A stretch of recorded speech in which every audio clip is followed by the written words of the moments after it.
Tito Daniel, yun na nga yung sasakyan ni na Lola Sabel na bumangga sa puno. Ay, Diyos ko, wasak na wasak ang unahan ng sasakyan. Halika na, Nancy. Tingnan natin sila. Pakikiraan po. Pakiusap, padaanin niyo kami para makita namin ang sakay ng van. Pakikiraan po. Diyos ko po, ang driver natin na si Mang Teryo.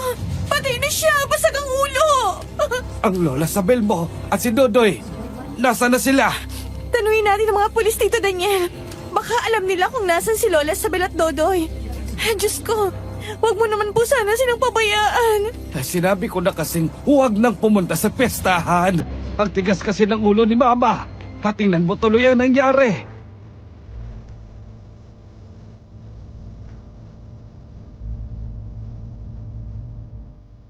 Minsan, may mga nangyayari sa ating buhay na taliwas sa ating inaasahan. Kagaya na lamang ng paghahangad nating mabigyan ng kasiyahan ang ating mga mahal sa buhay. Gusto natin ng masayang bakasyon, pero minsan ay hindi yun nangyayari. Sa halip ay napapalitan ng lungkot dahil sa mga taong masahol pa ang ugali sa hayop. Nasabi ko po ang mga bagay na yan, Sir Jupiter, dahil sa aking naging karanasan. Ilang dekada nang nakakaraan na nangyari sa isang malayong baryo sa La Union. Tawagin mo na lang akong Efren.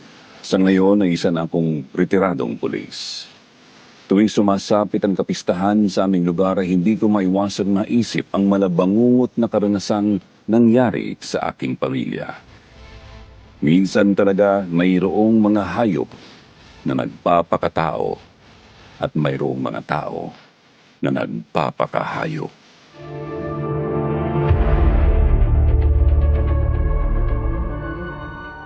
Anong sabi ng mga pulis, Tito Daniel? Nang dumating daw sila dito, ay si Mang Teryo lang nakita nilang nandito na sakay ng van. Walang Lola Sabel mo at si Dodoy. Kung gano'n, nasa na sila? Tito Daniel, puntahan natin sa mga malalapit na ospital. Baka yung mga unang nakakita sa aksidenteng tumulong at dinala na sila sa ospital. Tama ka, sige. Kakausapin ko lang mga pulis na sila na muna bahala kay Mang Teryo. Tapos ay umalis na tayo para hanapin si na Mama. Ano ba naman tong nangyayaring to? Darating na bukas si na Tita Narda. Baka ako ang sisihin ng mga yun kapag nalaman ang nangyari kina Lola Sabel.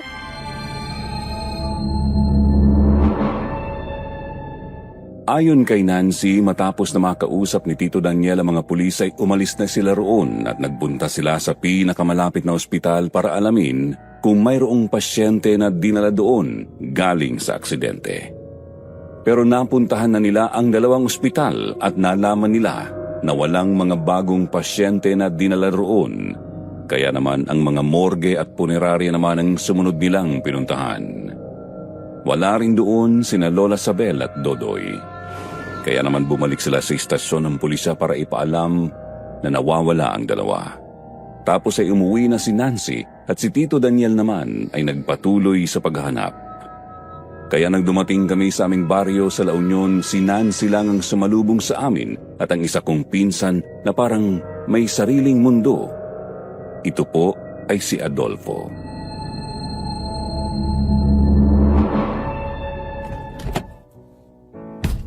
Kuya Efren, Tita Narda, mabuti naman at nakarating kayo ng maayos. Mabuti din at sumama ka ulit dito sa amin sa La Union, Ate Selina. Oo, Nancy. Sabay kaming humingi ng bakasyon ni Efren kasi nga magbabakasyon kami rito. Oo, Nancy. Medyo nakakapagod magmaneho pero ayos lang. Maganda na rin ito at makapagbabakasyon ako. Saka nga, kumusta naman sina Lola Sabel at Dodoy? Nauna silang umuwi dito kasi makikipiesta daw sa kabilang baryo. Iyon nga ang malaking problema, Kuya Efren Parang bula na naglaho sina Lola Sabel at Dodoy nang makifiesta doon. At si Mang Teryo. Patay na siya. Nasa morgue na. Nawawala ang Lola Sabel mo at si Dodoy? Ano bang nangyari? Opo, Tita Nata. Hindi na sila nakabalik dito matapos makifiesta. Kaya nga kabadong-kabado na kami. Yung van kasi na sinasakyan nila bumangga sa puno. Kaya namatay si Mang Teryo. Diyos ko, kung ganun, nasa na sila Lola Sabel at Dodoy? Saang baryo ba sila nakipiesta? Bakit sila nawala? Dun sa baryo ni na Doña Amelita. Sa kabilang baryo lang. Dun nga kami nagtataka ni Tito Daniel. Kaya nga matapos na makita namin ang nangyari sa van, nagpunta kami sa mga ospital at morgue. Wala rin sila doon. Kaya nag-follow up report kami sa istasyon ng pulis na nawawala silang dalawa. Kung ganon, ano na kayang nangyari kina Mama at Dodoy? Nasaan na sila ngayon? Bakit naglaho silang parang bula? Tita Narda, natapos ko nang ipalinis ang mansyon. Kaya pwede na kayong tumuloy at makapagpahinga. Mahabang naging biyahe nyo. Salamat, Nancy. Mamaya ko na ibibigay ang pasalubong mo, ha? Parang biglang sumama ang pakiramdam ko eh. Paano ba ako makakapagpahinga ng maayos kung ganito ang malalaman ko? Pumasok na tayo sa loob ng bahay, ma'am. Doon na tayo mag-usap. Han, ipapasok ko na sa loob si Mami. Sige, Han. Ako na bahala dito sa mga gamit natin. Tayo na po, Tita Narda. Pumasok na tayo sa loob ng bahay nyo. Aalalayan namin kayo ni Ate Selina. Ay nako, yan ang habang sinasabi ko. Kaya ayoko na mauna silang bumiyahe. Ang tigas talaga ng ulo ni Mama. Tingnan mo tuloy ang nangyari ngayon.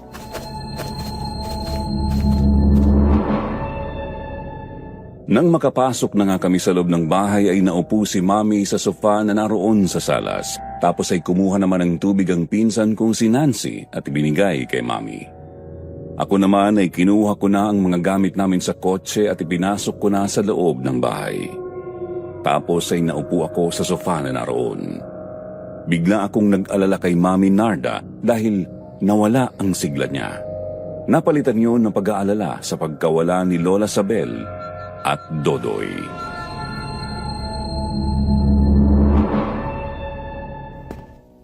Nasa na bang Kuya Daniel? Anong ginagawa niya? Bakit ba kasi hindi niya sinamahan ng Lola Sabel niyo na makipiesta sa kabilang baryo? Kasi nga po may sakit din si Papa. Kaya hindi ako nakasama sa kanila. Pero hindi po tumitigil si Tito Daniel sa paghahanap kina Lola Sabel kahapon pa. Kung saan na siya nakarating sa paghahanap. Sana nga lang po'y makita na sila. Kumusta na ang papa mo? Magaling na ba siya? Hindi pa siya magaling, Kuya Efren. Sa tuwing dinadala namin sa doktor at pinapagamot, lalo lang siyang lumalala. Hindi na rin malaman ng mga doktor kung anong sakit niya. Dapat magpagaling at magpalakas siya. Baka mapara siya sa mama mo na hindi nilabanan ang sakit niya. Abay, may iwanan ka ng maaga. Ano bang klase silang doktor? Di ba ganyan din ang nangyari kay Tita Mildred? Oo, Kuya, ganyan nga. Ilang buwan pa lang namamatay ang mama. Ngayon naman ang papang may sakit na hindi kayang gamutin ng mga doktor. Paano nangyari na hindi malaman ng mga doktor ang sakit ni Alberto? Nakapagtataka naman yon. Hindi ba may mga espesyalista na doktor ang pamilya natin? Bakit wala rin silang magawa? Kaya nga po patuloy ang panghihina niya at pumapayat na din siya. Hindi na nga namin alam ang gagawin para matulungan siya. Minsan nga po napapasigaw siya sa sobrang sakit. Napapayak na lang kami ni Mama. Kawawa naman si Tito Alberto. Pero, nasubukan niyo na bang ipatingin sa albularyo? Hindi pa eh. Alam mo naman na hindi ba sila naniniwala si Papa sa ganyan? Palibasa nga ay professional na tao. Oo, kasi nga lahat naman kami nakapagtapos ng pag-aaral.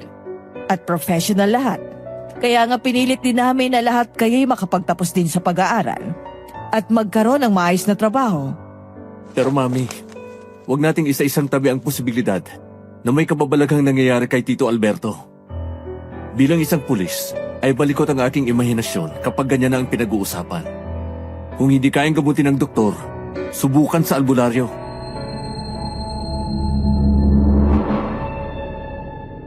Naputol ang pag-uusap namin nang pumasok doon ang isa pa naming pinsan na si Adolfo.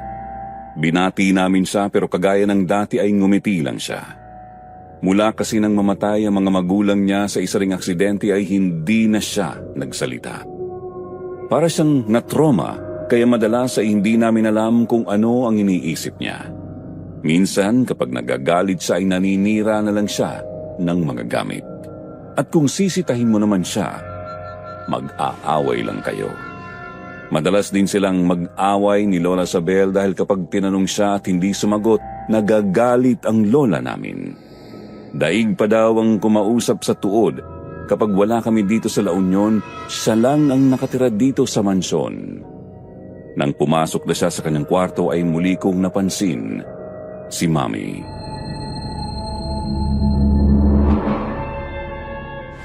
Ay, ang dami naman nating problema. Nawawala na nga ang maglola. Tapos may sakit pa ang isa kong kapatid. Ano na ba itong nangyayari sa atin? Sa halip na masayang bakasyon, problema ang sumalubong sa atin. Mami, relax ka lang, okay?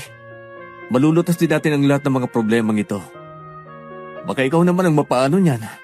Kami ni Selena ang bahala, okay? Nag-aalala na kasi ako sa lola Sabel mo at kay Dodoy. Patay na si Mang Teryo. Kung kinidnap sila, dapat may tumawag na. Willing naman ako magbayad para sa kaligtasan nila. Ma'am, tama si Efren. Kalmahin niyo ang sarili niyo.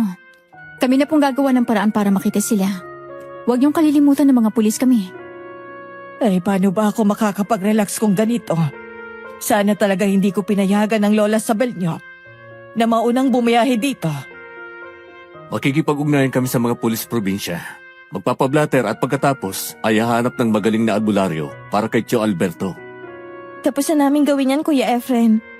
Humanap na lang tayo ng magaling na albularyo na titingin kay Papa. Handa akong magbayad kahit malaking halaga. Sige, gawin natin yan, Nancy. Pero hanapin muna natin ang lola Sabel mo at si Dodoy. Nag-aalala na ako sa kanila. Siya nga pala, Mami. Ano nga pala ang pangalan ng kakilala ni Lola Sabel doon sa baryo na pinunta nila? Kaibigan at kababata daw niya yung matanda na yon. Doña Amelita, yun ang pangalang binabanggit ng lola Sabel mo sa akin.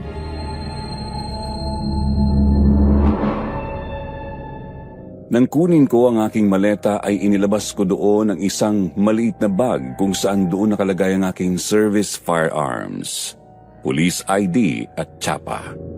Inilagay ko rin doon ang 2 magazine na loaded din ng bala. Napansin ko si Selena na kinuha na rin niya sa kanyang maleta ang kanyang baril. Sa tingin pa lang kasi ay alam na namin ang binabalak ng bawat isa. Matapos ay tumayo na kaming 2. Noon ko muling napansin na nakatingin sa amin si Adolfo na parang binabantayan ang mga gagawin namin. Nang makita niya na napatingin din ako sa kanya ay muli siyang umiwas.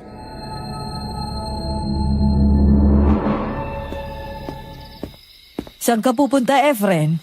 Mami, akala ko sa pagpunta natin dito ay makakapagbakasyon tayo ng masaya.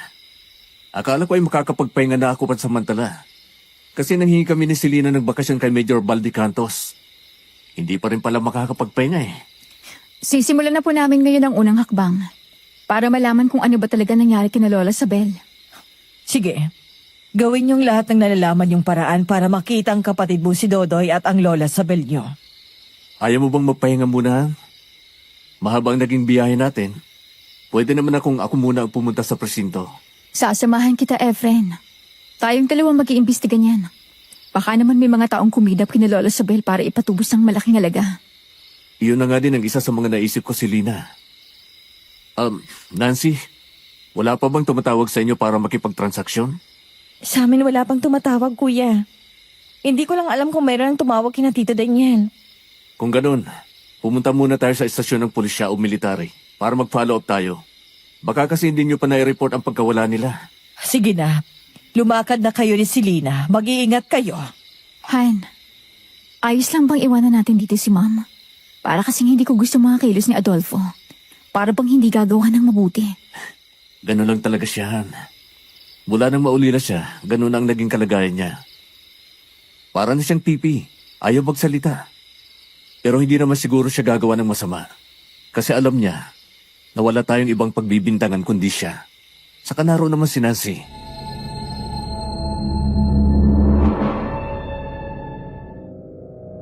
Kahit hindi pa kami nakakapagpahinga ni Selena ay umalis na ulit kami. Una naming ginawa ay nagpunta kami sa istasyon ng pulisya sa lugar na yon. Nagpakilala kami ni Selena na mga pulis din kami at kasabay noon ay nag-follow up kami kung may nai-report ba na kaso ng mga nawawalang tao. Naalaman namin na meron nang nag-report. May mga pulis na din kasi na nagpunta noong nangyari ang aksidente. Kaya pagkatapos doon, nagtuloy na kami sa morgue. Tinawagan ko ang mga kamag-anak ni Mang Teryo at ipinaalam sa kanila ang nangyari. Masakit din sa amin ang pagkawala niya dahil matagal na siyang driver ng pamilya namin. Kaya nagbigay ako ng malaking tulong sa naiwan niya.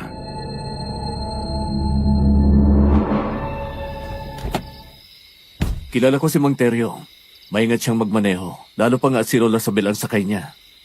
Maayos din kahit ang preno ng sasakyan nila. Tsaka ko na may ibang nangyari kaya sila bumangga. Pero ano kaya yung nangyari? Yan nga ang malaking problema eh. Para tayo naghahanap ng butil ng asin sa malawak na buhanginan. Di natin alam kung saan tayo magsisimula. Anong susunod natin gagawin? Puntahan natin yung baryo na pinuntan ni na Lola Sabel. Magtanong-tanong tayo doon kung nakita ba nila sina Lola Sabel. Baka may nakakaalam ng nangyari bago ang aksidente. Pero mas magandang umuwi na lang muna tayo. Kailangan kasi kapag nagpunta tayo ron at nagtanong-tanong, may dala tayong larawan ni na Lola Sabel at Dodoy. Oo, meron naman akong picture dito ni na Lola Sabel at Dodoy. Nandito sa wallet ko, kaya mayroon tayong maipapakita sa kanila. Kung gano'n ay tayo na. Naghahabol tayo ng oras. Kailangan may makuha tayong impormasyon.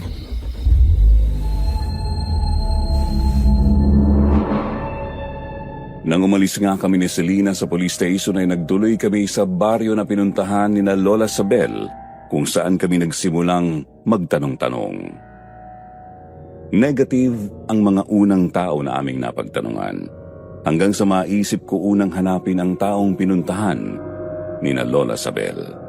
Kaya nagtanong-tanong kami ni Selena kung saan ang bahay ni Doña Amelita. Nagkataon na kilala pala siya sa kanilang lugar dahil may kaya pala siya sa buhay. Malaki ang kanyang bakuran na puno ng malalaking puno ng nyog at mangga. Sa pinakasentro ng bakuran, naroon ang kanyang malaking bahay.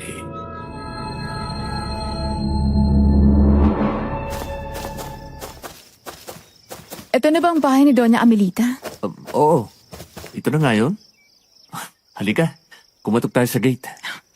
Sige, tayo na. Tao po? May tao po ba dyan? Tao po. Magandang araw po. Napakalayo nitong gate, Han. Maririnig kaya nilang pagtawag natin. Kailangan natin makausap si Doña Amelita. Siya lang ang makapagsasabi kung nakarating nga dito sina Lola Sabel. Kaya sige lang, tumawag pa tayo. Tao po. May tao po ba dyan? Teka, nakabukas naman pala ang gate eh. Ano kaya kung pumasok na lang tayo? Kasi sa tingin ko, hindi nila maririnig kung may tao rito. Wala naman kasing doorbell. At hindi rin naman nila alam na mayroong darating dito. Sige. Hindi naman siguro nila tayo kakasuhan ng trespassing kung papasok tayo. Kasi dalawa lang tayo. Ibig sabihin, 2 passing lang. Ikaw talaga, puro kakalokohan. Halika na, pumasok na tayo.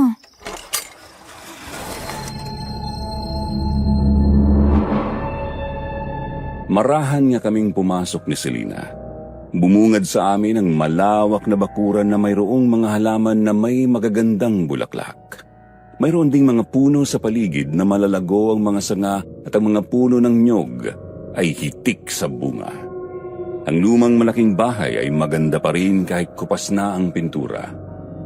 Habang palapit kami sa bahay ay tumatawag kami para magbaka sakaling mayroong makarinig sa amin. Pero sa halip na tao ang sumalubong sa amin ay 3 malalaking aso ang lumapit. Umaangil ang mga yon habang panay ang tahol.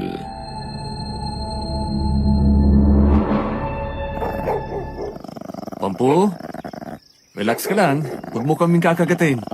Hindi kami gagawa ng masama. Nasaan ang amo mo? Han, ano bang sinasabi mo dyan? Kilala mo bang mga aso na yan?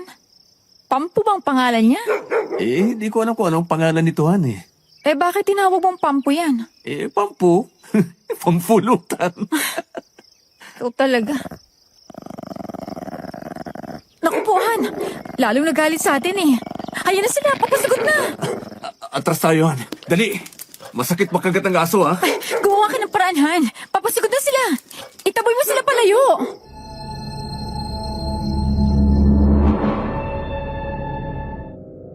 Habang umatras kami ni Selena ay naghahanap na ang aking mga mata ng manggagamit laban sa mga papalapit na malalaking aso sa amin. Hanggang sa maisip ko ang aking bag. Inalis ko doon ang aking baril. Inilagay ko sa bandang likuran ng bewang ko tapos ay ginamit ko ang bag na panghampas sa mga aso. Medyo mabigat pa ang bag ko dahil naroon pa ang mga magasin ng baril kaya kapag tumama sa ulo ng mga aso ay nasasaktan sila. Ganoon pa man ay hindi ganoon kadaling sumuko ang mga aso, lalo lang silang nagalit kaya tinulungan na rin ako ni Selena na hampasin ng mga yun. Hindi naman kasi namin pwedeng gamitin ang baril lalo pa nga ay pumasok kami doon nang walang pahintulot.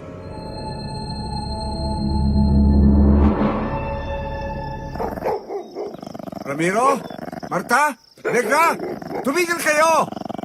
Layuan niyo sila! Su! Yun pala ang pangalan ng mga asuhan. Kaya tingnan mo, umalis na silang lahat. Puro ka kasi kalokohan eh. Sabi mo, pampu. Pampulutan kaya nagalit sila. Han, normal na talaga sa asong magalit kapag hindi nila kilala ang mga taong pumasok sa teritoryo nila. Maraming salamat pare. Pumasok kayo sa bakura namin nang walang pahintulot. Alam niyo ba na pwede kayong kasuhan sa ginawa ninyo? Pwede rin namin kayong patayin dito. At sabihin gusto niyong magnakaw. Sandali pare. Hindi kami masamang tao. Tumatawag kasi kami pero walang sumasagot. Kasi malayo nga ang bahay. Nakabukas naman ang gate kaya pumasok na kami. Tsaka, mga pulis kami. Mga pulis daw ang mga ito!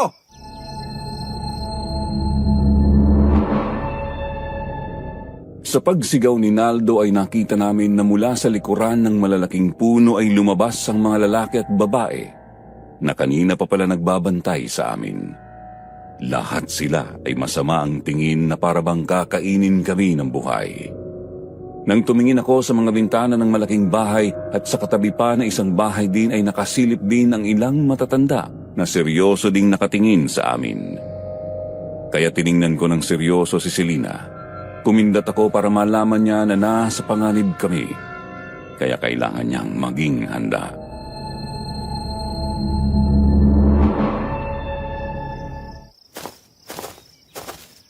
Ano kailangan niyo dito? Mayroon kasi kaming hinahanap. Dito ba nakatira si Doña Amelita? Oo, dito nga. Lola ko siya. Ano bang kailangan niyo sa kanya? Nagpapahinga na kasi ang lola ko eh. Medyo may edad na siya kaya madalas ay naroon na lang siya sa kanyang kwarto. Gusto ko lang sanang malaman kung nakarating ba dito nung piyesta ang Lola Sabel ko at ang kapatid kong si Dodoy. Oh, heto ang mga picture nila. Nakita niyo ba sila dito nung piyesta? Marami kaming naging bisita nung nakarang piyesta. Karamihan ay kaibigan ni Lola Amelita. Karamihan ay may edad na kaya hindi ko masasabi kung sino ron ang hinahanap ninyo. May dala akong larawan ng mga kaanak namin na nagpaalam na pupunta nung piyesta. Heto ang larawan nila. Baka natatandaan mo. Teka. Parang natatandaan ko nga sila. Tama. Ang matandang ito ang kaibigan ni Lola Amelita. Ipinakilala niya sa akin. Yan si Doña Sabel, hindi ba? Tama ka dyan, pare. Itatanong ko sana kung anong oras sila umalis dito noong araw na yon. Halos 2 oras lang sila rito. Kumain lang sila at nagkwentuhan ni Lola. Tapos ay umalis na sila ng kasama niyang binata. Teka. Bakit mo naman tinatanong? Hindi na kasi sila nakauwi sa bahay. Nawawala sila kaya hinahanap namin. Nawawala? Sina Doña Sabel? Oo. Oh. Hindi na sila nakauwi matapos makipiesta rito.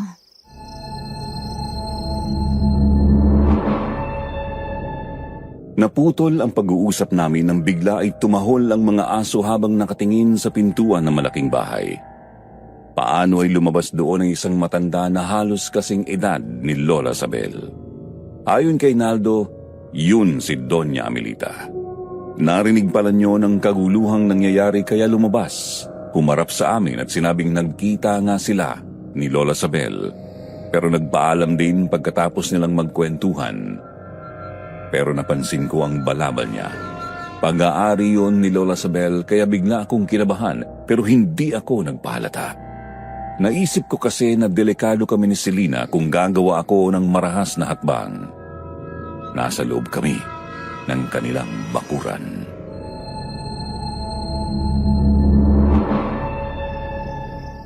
Huwag kayong mag-alala, pare. Tutulong kami sa paghahanap kay Doña Isabel. Ako nga pala si Naldo. Pangalan na apo ni Lola Amelita. Ako naman si Efren. At ito ang aking nobyong si Selena. Ay, sige pare, aalis na kami. Kung mayroon kayong masasagap na impormasyon tungkol sa Lola Sabel ko, ipagbigay alam nyo lang sa akin. Alam naman ni Doña Amelita ang bahay ni Lola Sabel. Sige pare, at sana sa susunod na papasok kayo rito, matuto kang maghintay sa labas. Nakakawala kasi ang mga aso namin, baka lapain ka nila. Kung walang pipigil sa kanila. Oo pare, pasensya na. Tayo na, Han. Hanggang sa muli, Naldo.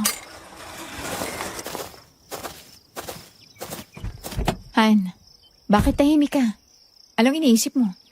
Han, may kutob akong hindi na nakaalis sa bahay na ito sina Lola Sabel ng araw na yon, Han. Hindi ko gusto ang mga kilos nila. Pati ang mga tingin nila. Parang hindi sila mga normal na tao. Parehas pala tayo ng iniisip. Kakaiba kasing aura nila eh. Kinilabutan ako nang makita kong mga taong nakapaligid sa atin. Yung balabal na suot ni Doña Amelita, natatandaan ko yun. Kay Lola Sabel yun. Paano kayang napunta yun sa kanya? Ang pagkakatanda ko ay paborito yun ni Lola Sabel at hindi ibibigay kahit kanino. Kailangan makakuha tayo ng matibay na ebidensya.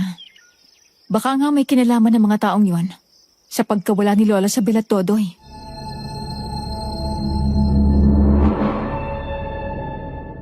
Nang matanaw ko na nakasilip pa rin sa siwang ng gate si Naldo ay naisip ko na umalis na kami sa lugar na yon. Baka naririnig pa niya ang pinag-uusapan namin ni Selena. Nang medyo makalayo na kami ni Selena ay bigla kong inihinto ang kotse. Itinabi ko iyon sa kalsada sa tapat ng malaking puno. Tapos ay bumaba ako ng kotse kaya naman sumunod si Selena.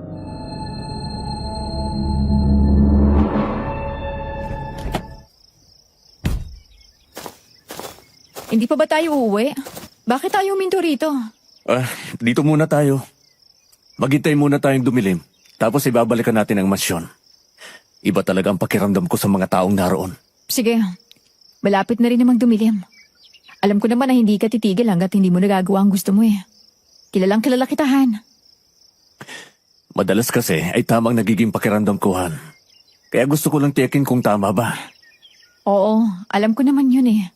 At alam mo naman ako, palagi lang naman ako nakasuporta sa iyo.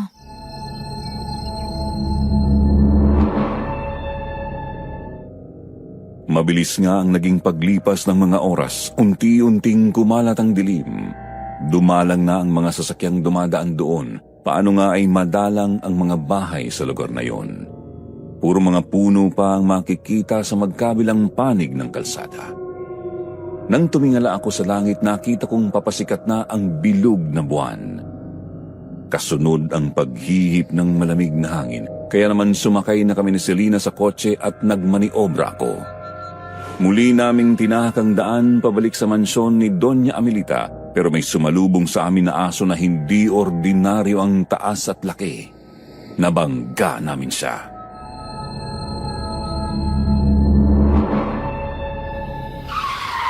Han, nakabangga ka ng aso. Ha? Tumalsik siya ng malayo. Ha? Parang patay na yata. Hindi ko naman sinasadya. Siya naman ang biglang sumalubong. Teka, dito ka muna at bababa ako. Titingnan ko kung buhay pa siya. Sasama ako. Kailangan palagi ka may backup. Tumayo agad siya. Parang baliwala lang sa kanya ang lakas ng pagkakabangga ko. Han, hindi lang pala nag-iisang aso na yan eh. Tingnan mo paligid oh. Ha? Ang dami nila. Lahat sila'y galit na umaangil sa atin. Teka, dahan-dahan kang umatrasan. Pabalik sa kotse pero humanda ka. Baralin natin ang unang susugod sa atin. Sige. Narinig mo ba yun? Yung malakas na along? Oo. Lahat sila ay napatingin sa iisang direksyon. Doon sa pinanggagalingan ng alulong.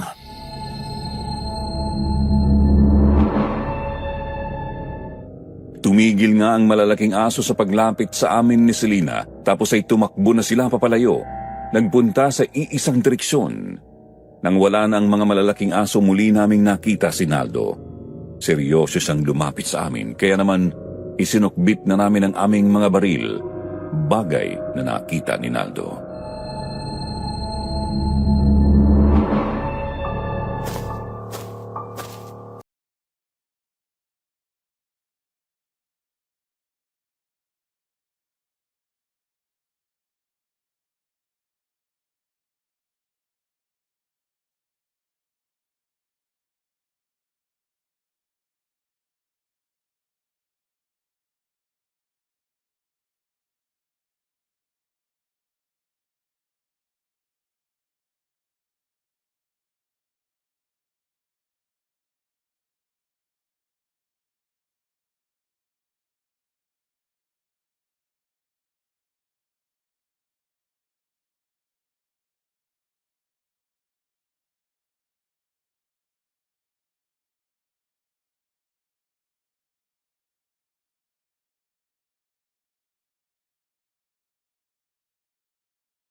Ipinasya na nga namin ni Selena ang umuwi. Wala sa aming bahay si Mami Narda. Nalaman namin sa isa naming caretaker sa bahay na naroon siya sa bahay ni Nancy. Kaya doon na namin siya pinuntahan para madalaw na rin namin si Tito Alberto. Pagdating namin doon ay nakita nga naming nakaratay siya sa kanyang kama. Payat na payat at mahina.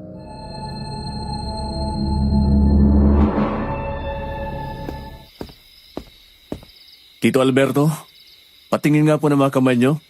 Bakit naman kailangan mong tingnan ng mga kamay niya, Efren? Kasi kayo ay lumaki sa mayamang pamilya. Marami ang buhay dahil mapera si Lola Sabel. Puro doktor ang takbuhan nyo kapag kayo nakakasakit. Pero sa sakit ni Tito Alberto, walang magawa ang doktor. Kaya may gusto lang akong siguruhin, Mami. Oo nga po, Tita Narda. Hanggang ngayon naman puro tayo doktor. Kasi nga kaya namang magbayad kahit magkano. Pero walang magagawang pera kung wala namang doktor na kaya magpagaling kay Papa. Oh, ayan na. Iniaabot na sa'yo ng Tito Alberto mong mga kamay niya. Saluhin mo na at nangihina na siya. Opo, Mami. Tito Alberto, pagpapantayin ko lang ang mga daliri mo na hinliliit, ha? Sinasabi ko na nga ba eh. May nangyayaring kababalagan kay Tito Alberto. Anong ibig mong sabihin, Kuya Efren? Eto, tingnan mo. Hindi pantay ang mga daliri sa hinliliit ni Tito Alberto. Ibig sabihin ay may taong nagalit sa kanya na gumamit ng karunungang itim. O kaya naman ay mayroong mga nilalang na hindi nakikita ang nagalit sa kanya. Ganun bang ibig sabihin kaya hindi pantay ang mga daliri? Opo, Mami Narda. May mga natin na kaming nahawakan na kaso ng mga ganyan noon. Kasi kahit sa ganitong panahon, uso pa din ang mga ganyan. Lalo na nga dito sa probinsya. Hindi tayo dapat mag-asaya ng panahon. Kailangang makahanap tayo ng magaling na albularing titingin kay Tito Alberto. Nancy, may kilala ka bang albulary sa bayang ito?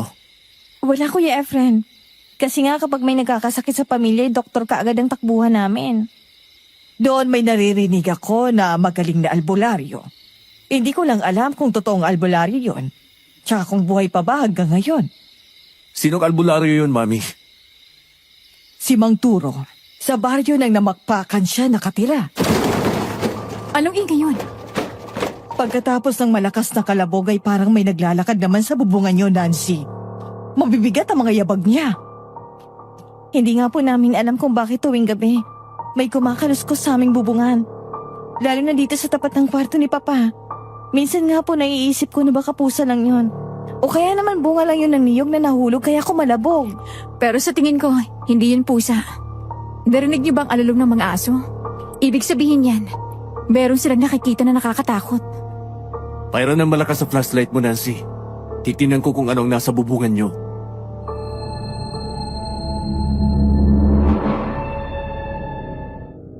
Nang ibigay sa akin ni Nancy ang malakas na flashlight ay lumabas ako ng bahay.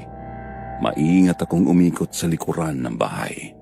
Nagulat ako nang biglang tumalon at tumakbo palayo sa akin ang malaking pusa na itim dahil doon ay hinawakan ko na ang aking baril. Dahan-dahan ang aking mga hakbang, halos walang ingay ang mga sapatos ko. Sinadya kong hindi pa ilawin ang flashlight dahil plano ko na tingnan muna kung ano ang nasa bubungan bago ko tanglawan kasi maliwanag naman ang buwan. Nang makalayo na ako ng kaunti sa bahay at tanaw ko na ang bubungan ay saka ko ginamit ang flashlight. Wala naman akong nakita roon.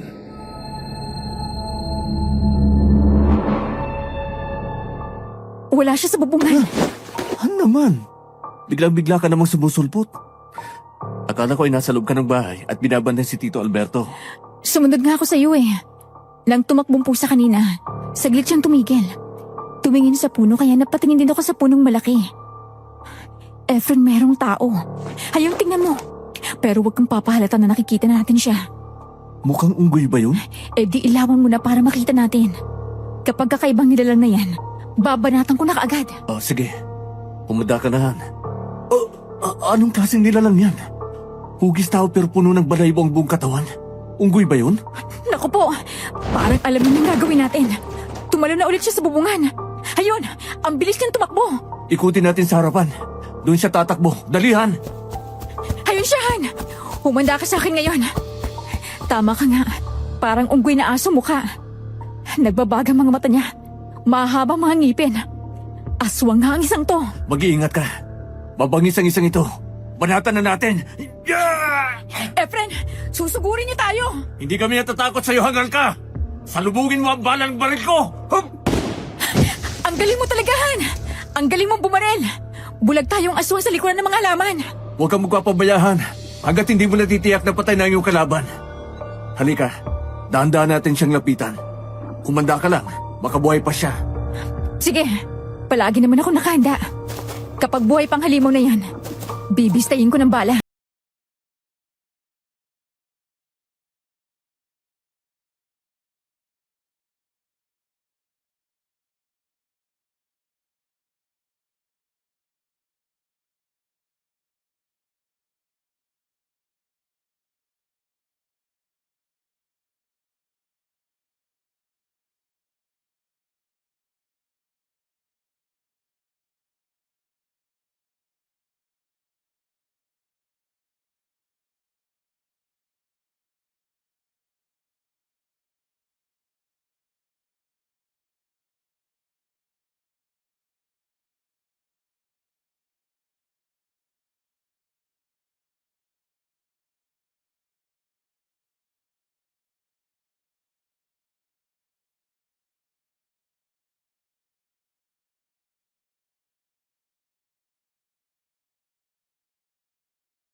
Kataon pa tayo para makakilos.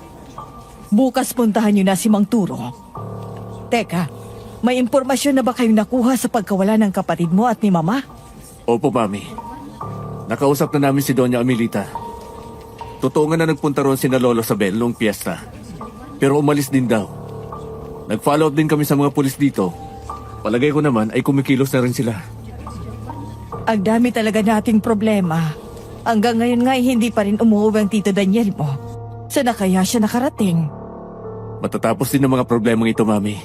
Pasamantala ay dito na lang muna tayo kina Tito Alberto. Habang hindi pa tapos ang problema niya. Para may katulong din si Nancy sa pagbabantay. Salamat, Kuya Efren. Oh, siya nga pala. Malalim ng gabi. Alam ko hindi pa kayo nag-dinner, kaya nagluto ako kanina. Tayo na, kumain na muna tayo.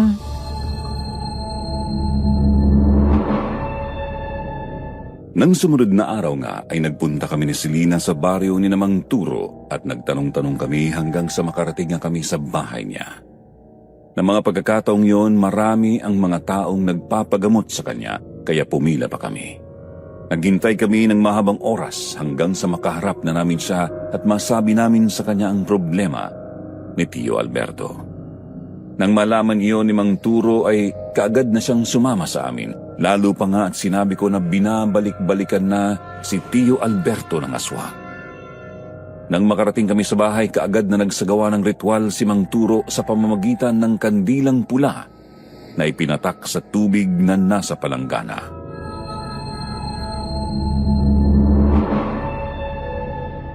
Efren, isang mangkukulam ang nagpapahirap sa iyong tiyuhin. Mabagsik ang kanyang kapangyarihan. Ang magikang ginamit niya ay tinalian niya ng mahigpit sa iba-ibang parte. Kaya ang mga ugat at dugo na Alberto ay hindi na gumagana ng maayos. Gawin niyo po ang lahat ng parang alam niyo para mapalaya sa pangungulam niya si Tito Alberto. Handa naman kami magbayad kahit magkano. Oo nga, Mang Turo. Hirap na nga ang Tito Alberto namin eh. At yun naman ang sinasamantala ng aswang na nakalaban namin ni Efren. Kahit hindi niyo ko bayaran ng malaki, ang makatulong sa inyo at mapigilan ang gawain ng masasamang tao ay ayos na sa akin. Sige, gagawin ko ang lahat ng makakaya kong gawin para makalaya siya sa mangkukulam at gumaling siya.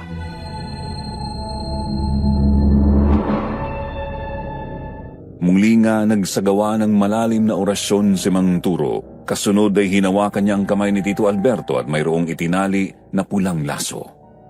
Nang hawakan niyang malit na daliri ni Tito Alberto ay bigla iyong sumigaw. Boses babae ang narinig namin mula sa kanya.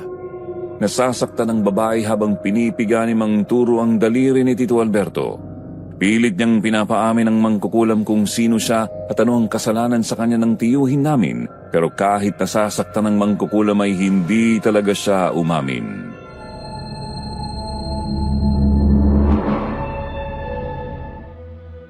Babae pala ang mangkukulam na nagpapahirap kay Tito Alberto.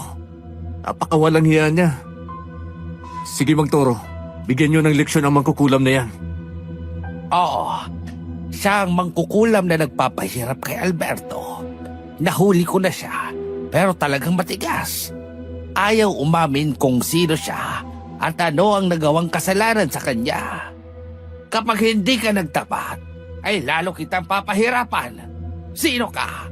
At ano ang nagawang kasalanan sa iyo ng taong ito? Mang Turo, bahala na po kayo kung anong gagawin niyo sa mangkukulam na yan. Ang mahalaga lang naman sa amin ay gumaling ang aming tiyuhin. Sige, Efren. Kung magmamatigas ang mangkukulam na to, ay papahirapan ko siya hanggang sa maubusan na siya ng lakas. Magtapat ka na hanggat may pagkakataon ka pa. Anong kasalanan sa iyo ng lalaking ito? Hirap na siya, Mang Turo. Konti na lang aamin na yan.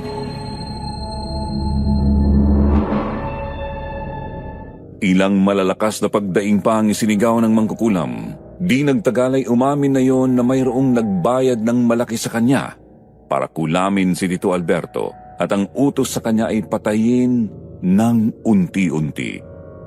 Kaya naman inutusan na siya ni Mang Arturo na palayain si Tito Alberto. Sa takot na mangkukulam na tuluyan siyang mamatay ay inalis niya ang orasyon ng kulam sa aking tiyuhin. Kaya naman noon din ay nakaramdam ng ginhawa si Tito Alberto. Nang maalis ang sumpa ng kulam, kasabay niyon ay nakalaya din ang mangkukulam sa orasyon ni Mang Turo.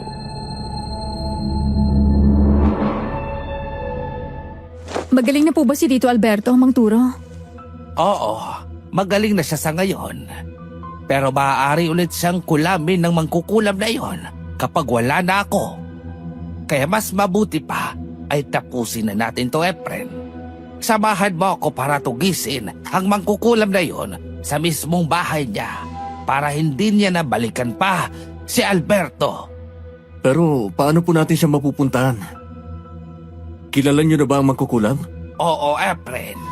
Habang nagtatagisan kami ng lakas at kapangyarihan hanggang sa mahuli ko siya, nakuha ko ng lahat ng tungkol sa kanya.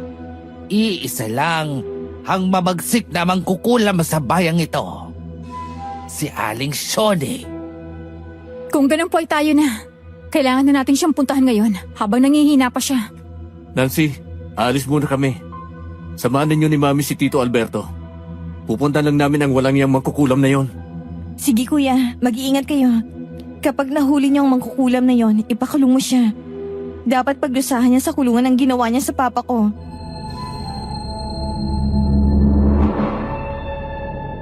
Nang lumabas kami ng bahay ay napansin ko na papadilim na. 5:00 na pala ng hapon. Talagang napakabilis ng oras. Kaya nagmamadali na kami ni Namang Turo na umalis. Siya ang nagturo ng daan patungo sa bahay ni Aling Shoni. 1 oras din ang naging biyahe namin. Nang makarating kami sa tapat ng bahay ni Aling Shoni ay nakita ko ang bakod na yari sa kawayan at alambre. Napapaligiran ng makapal na baging ng alupbati at matataas na halaman kaya halos maitago na ang maliit na bahay kubo. Marahan kaming pumasok sa bakuran. Hawak ang aming mga baril. Dahil ayon kay Mang Turo ay mapanganibang tulad ni Aling Shoni. Pero bago kami makalapit sa kubo ay muli naming nakaharap ang aswang sa 2nd pagkakataon.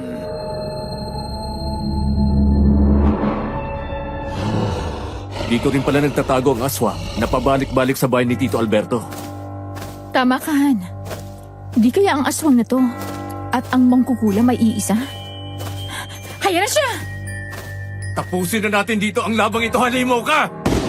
Ang bilis na nakalukso. Hindi natin siya tinamaan. Nagtago siya sa mga halaman. Pero, hindi na siya kumilos kaya hindi rin kumikilos sa mga halaman. Nalinti ka na. Sumabay pa ang malakas na hangin.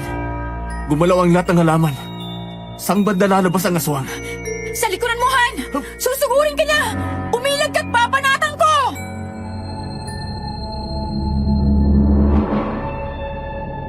Nang dambahin ako ng aswang at kalmutin ay sinalag ko ang aking kamay. Dahil nakasuot ako ng jacket na maong ay hindi masyadong bumao ng matatalim niyang kuko. Ganoon man ay ramdam ko ang hapdi sa aking braso. Nasugatan pa rin ako sa sunod-sunod niyang pagkalmot. Sinamantala ko yun para barilin siya. Muli siyang tinamaan sa tagiliran kaya muli siyang tumalon sa likuran ng mga halaman.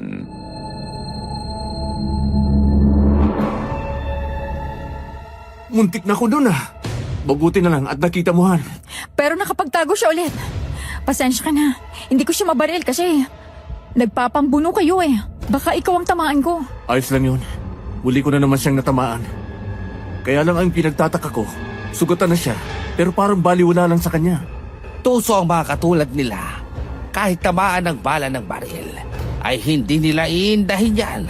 Pero lang kung may benditadong tubig ang mga bunganga ng baril nyo. Buhusan natin ng benditadong tubig ang mga bunganga ng baril nyo. Sige nga po, Mang Turo, para matapos ang kasamaan nito. Sa akin din. Han, kaya pala makapal ang mga halaman at mga baging ng alugbati sa bakurang to ay ginagawang taguan ng aswang. Oo nga, Han. Kaya talasan natin ang ating pakiramdam.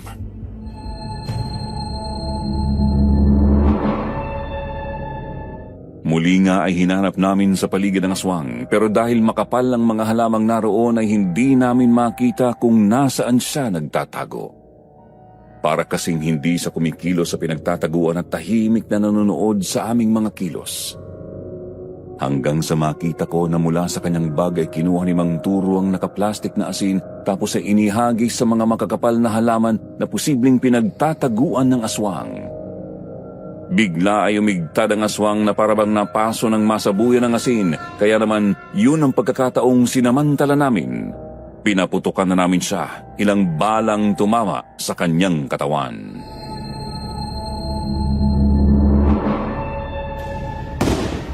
Huli ka ngayon. Hindi ka na makakatakas. Titeking ko ang kamatayan mo. Nasapul mo siya, Han!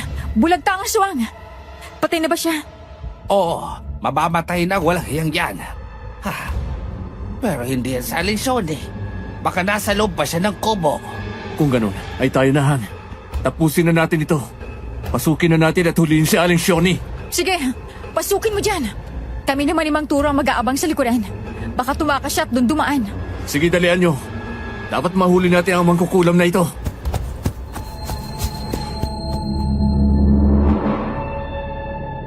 Nang magpunta na nga sina Selina at Mang Turo sa likuran ng bahay ay kaagad kong tinadyakan ang pintuan yon dahil yari yon sa kawayan at kahoy halos mawasak.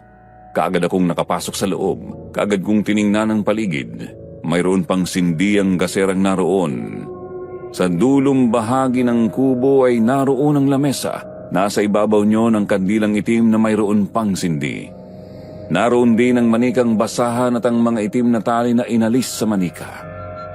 Nang sumilip ako sa maliit na kwarto, nakita kong wasak ang dingding doon, kaya alam kong nakatakas si Aling Shoni at doon dumaan. Mabilis akong lumabas ng bahay.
Sumang-ayon naman si Mang Turo, kaya habang sakay kami ng kotse papunta sa presinto ay itinuro sa amin ni Mang Turo ang mga dapat naming gawin kapag muli kaming nakaengkwentro ng mga aswang.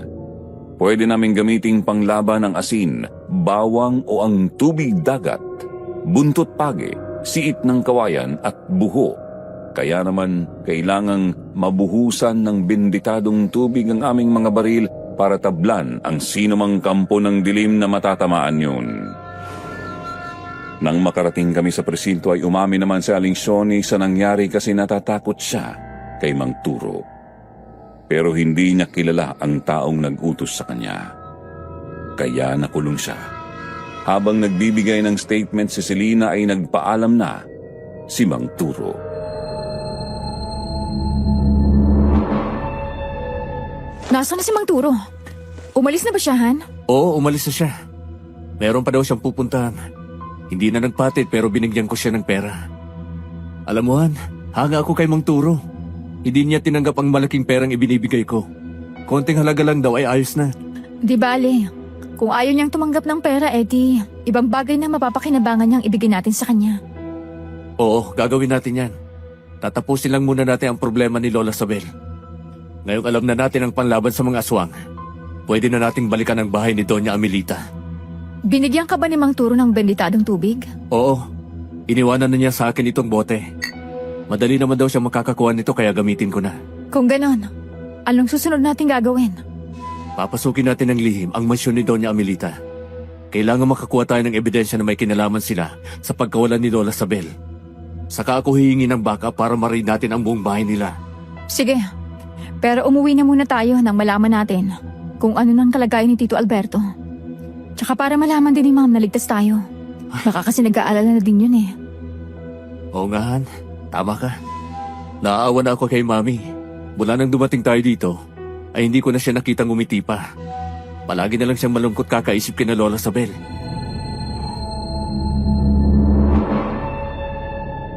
Nang umuwi nga kami ni Selena, dumiretso kami sa bahay ni Tito Alberto. Natuwa kami nang makitang nakabangon na siya at ngayon ay sinusubuan ng lugaw ni Nancy. Natutuwa rin siya nang muli akong makita pero dahil hindi pa siya gaanong makapagsalita, nagmano na lang ako sa kanyang kamay. Tapos ay pinuntahan ko na si Mami sa salas ng bahay. Nakita ko na bahagyang sumaya ang mukha niya. Nabawasan kasi ng kaunti ang aming problema.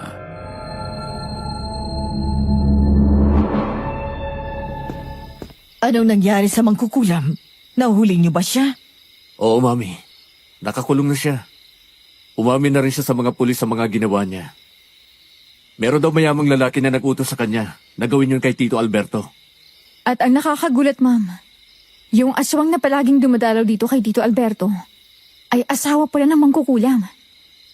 Pero minala siya na mapatay. Mabuti naman at magaling na si Alberto. Nakakakain na siya ng maayos ngayon. Madali siyang makakabawi at lalakas na. Sana may makuha na rin tayong impormasyon kung nasan sina Mama at Dodoy. Han, dumating na ang Tito Daniel mo? Mabuti naman at umuwi na siya. Nandito na pala kayo, Narda.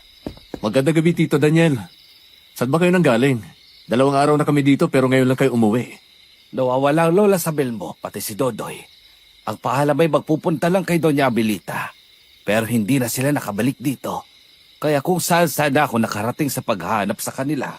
Hanggang ngayon ba'y hindi mo pa rin alam ang nangyari sa kanila? Hindi kaya may kumidnap na sa kanila? Naisip ko na rin ang bagay na yan. Pero wala naman akong basihan. Si Mang Teryo naman ay patay na nang matagpuan sa sasakyan. Siya lang naroon at wala si na Mama. Pero may tumawag na ba sa inyo, Tito Daniel? May umako na ba sa pagkawalan ni na Lola Sabel? Wala pa rin tumatawag sa akin. Kaya nga nag-aalala na ako ng sobra. Hindi ko alam kung nasa na ang Mama. At si Dodoy. Baka kung ano nang nangyari sa kanila. Ay nako, hindi kaya na biktima na sila ng aswang? Ha? Aswang? Anong aswang ang sinasabi mo, Narda? Kuya Daniel, may aswang dito sa La Union. Isang katunayan na yung aswang na palaging dumadalaw dito kay Alberto. Narinig ko na ngang tungkol sa mga aswang na yan. Hindi lang ako naniniwala kasi wala pa naman ako nakita. Si Alberto, kumusta na ngayon? Maayos na ang pakiramdam niya, Tito Daniel. Magaling na siya sa pagkakahuli ng mangkukulam na si Aling Shoni. Mabuti naman kung ganon. Kinulam pala si Alberto. Mababawasan na ang problema natin. Nasaan na si Alberto? Nandun sa kwarto niya, pinapakain na ni Nancy. Dapat sa mangkukulam na yun ay tinuluyan mo na, Efren. Hindi na dapat na binubuhay ang mga ganong tao. Mga salot sila. Gusto ko kasing magtapat siya kung sino ang nag-utos sa kanya. Kaso ay hindi daw niya kilala. Sandali nga titingnan ko muna si Alberto. Matagal ko na rin siyang hindi nakikita. Mabuti naman at maayos na siya ngayon.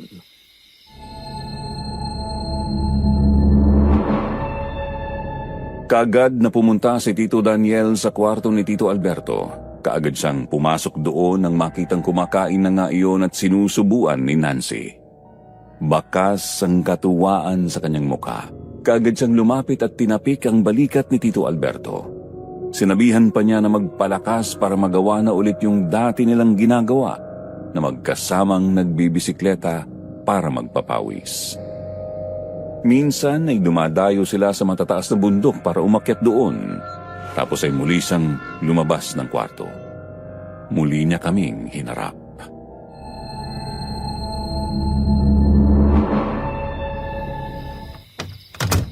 Binalikan ko na rin si Doña Amelita. Kaso umalis daw doon sina Mama matapos ang kumain.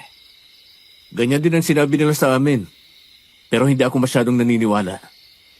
Gusto ko nga na balikan sila, Tito Daniel. Pero iba ang pakiramdam ko sa mga tao roon. Parang hindi sila normal. Anong hindi normal ang sinasabi mo, Efren? Hindi ko maipaliwanag, Tito Daniel. Pero nang makaharap ko sila, parang kakaiba ang pakiramdam ko. Parang meron silang itinatago at yun ang aking tutuklasin. Tsaka, yung balabal ni Lola Sabel. Nakita namin ginagamit ni Doña Amelita. Kaya iba na kaagad ang naiisip namin. Sige, Efren. Gawin mo ang inaakala mong tama. Magtulungan tayo para makita si na Mama. Uwi na muna ako sa bahay ko para magpahinga. Tapos ay aalis ulit ako para maghanap. Sige, Kuya Daniel. Magpahinga ka na muna. Kapag meron na kaming nakuhang impormasyon kina Mama, ipapaalam namin sa inyo kaagad. Mag-iingat ka dyan kay Adolfo. Hindi ko gusto ang mga kinikilos niyan nitong mga nakarang araw. Hindi siya masaya nang makita si na Mama. Narinig ko na pinapagalitan siya ni Mama kasi hindi siya sumasagot habang tinatanong. Oo nga, Kuya Efren. Tapos bigla na lang nagwala si Kuya Adolfo. Parang narinig ko ang sigaw niya na bakit umuwi pa dito si Lola Sabel. Pero sa tingin nyo ba, magkakaya niyang gumawa ng masama kina Lola Sabel? Ang alam ko, paborito siyang apon yun. Paborito nga siyang apo ni Mama. Pero sumama naman siya sa inyo sa Maynila at doon tumira. Kaya si Adolfo ay naiwan ng mag-isa sa mansyon. Yun marahil ang dahilan kaya siya nagagalit at nagwawala ng isang araw bago mawala si na Mama. Nakatingin siya sa inyo. Tigilan niyo ng pag-uusap ng tungkol sa kanya. Nancy, baka nagugutom na yang si Adolfo. Tanungin mo nga kung kumain na siya. Sige po, tita. Kung hindi pa siya kumain, bibigyan ko. Kuya Adolfo, kumain ka na ba?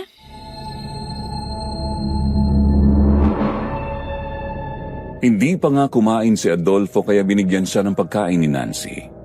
Habang kumakain siya ay hindi ko mapigilan ang aking sarili na magtanong kung may alam siya sa pagkawala ni na Lola Sabel. Sa pagkakataong yun ay nagsalita siya na wala siyang alam. Katunayan nga daw ay plano din niyang maghanap. Parang naasar siya sa mga tanong ko kaya dinala na niya ang plato ng kanin at ulam palabas ng bahay. Uuwi na daw siya sa mansyon at doon na itutuloy ang pagkain.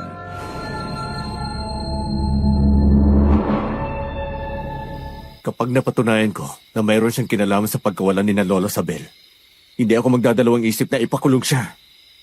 Magkakamag-anak tayo, Efren. Pero kung lalabag nga siya sa batas, ay wala tayong magagawa kung hindi ang parusahan siya. Huwag naman sanang dumating ang oras na tayong magkakamag-anak ang maging magkalaban. O siya, sige, alis na muna ako para magpahinga. Tapos ay maghanap ulit ako kinababa. Nancy, bantayan mong mabuti ang Kuya Adolfo mo. Mag-iingat ka rin palagi. Sa tingin ko ay bibigay ng utak niyan, konti na lang. Ang ibig mo bang sabihin ay mababaliw na siya, Tito Daniel? Oo, dahil sobrang niyang dinamdam ang pagkamatay ng mga magulang niya. Solo lang siyang anak at palaging nag-iisa sa mansyon. Sa sobrang depression, baka bumigay ang isipan niya. Tandaan niyo, ang baliw, walang kinikilalang kamag-anak. Tama si Tito Daniel. Makakagawa na masasamang bagay ang taong nababaliw na. Sige na, aalis na ako. Gabi na, magpahinga na rin kayo. Huwag ka munang umalis, Tito Daniel. Mas mabuti siguro kung huli na natin si Adolfo para ipatingin sa doktor bago pa siya lumala. Baka kung naroon na siya ay magtapat na siya. Sa palagay ko'y tama si Efren. Huwag na tayo maghintay ng matagal na panahon na nakikitang ganyan ang kalagayan ni Adolfo.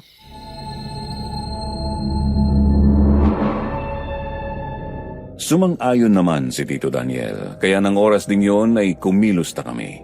Pinuntahan na namin si Adolfo sa mansyon at kinausap na magpatingin na siya sa doktor. Naggalit siya at nagwala. Pilit na sinasabing hindi naman siya nasisiraan ng ulo pero desidido na kaming ipagamot siya kaya nagkaroon ng kaguluhan. Lumaban sa amin ng mano-mano si Adolfo. Sa totoo lang ay nahirapan din ako sa suntukan dahil malakas siya. Paano nga ay dati rin siyang sundalo na tumigil na sa profesyong iyon at nawalan ng ganang mabuhay ng maulila sa mga magulang niya. Pinagtulungan namin siya ni Tito Daniel hanggang sa malagyan ko na siya ng posas.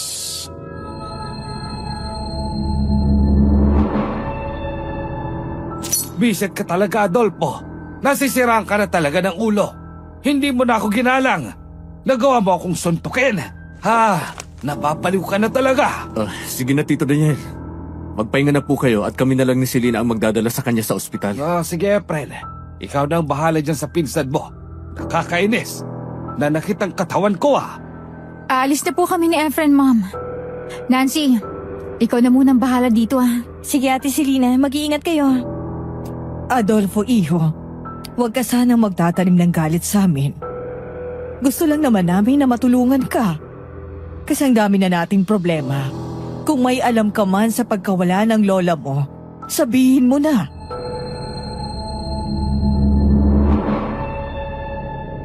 Nang makaalis na si Tito Daniel, sakalang nagsalita si Adolfo.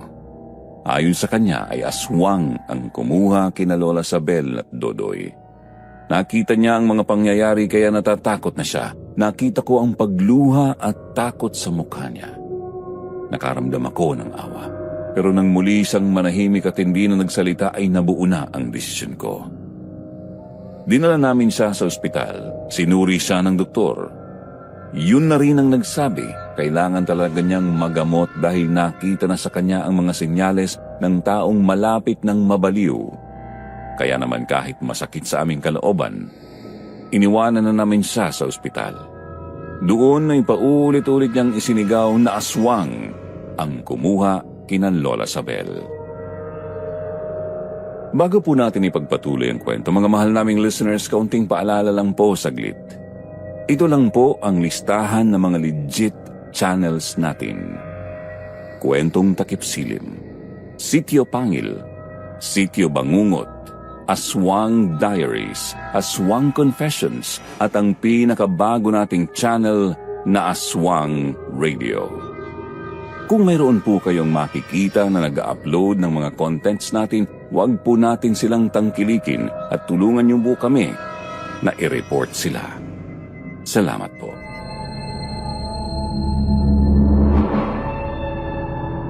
Sa palagay mo ba, totoo ang sinasabi ni Adolfo? Aswang ang kumuha ka ni Lola Sabel? Oo.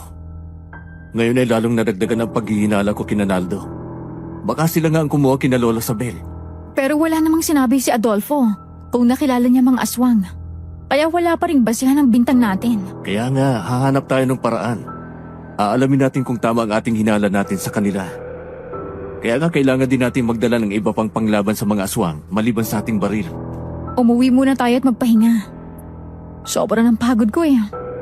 Hindi ko na yata kayang lumaban kapag nagkataon. Pasensya ka na, Han. Sa halip na magandang bakasyon ay ganito pa ang nangyari. Pero promise, mabawi ako pagkatapos ng problemang ito. Umuwi na nga kami ni Selena. Nagtuloy na kami sa mansyon. Pinabayaan na namin si Mami na doon na muna siya matulog pansamantala kina Nancy. Kaya ng gabing yun, solo lang namin ni Selena ang mansyon. Pero dahil sa pagod at puyat, kapwa kami nakatulog kaagad. Kinabukasan, tanghali na akong nagising. Nakaluto na ng almusal namin si Selena. Kaya naman dumulog na agad ako sa lamesa at sabay kaming nag-almusal. Pagkatapos nyon, naligo na kami at nagbihis. Plano naming pumunta sa bayan para bumili ng bawang at asin, pero nadaanan namin ang mga taong nagkakagulo sa kalsada.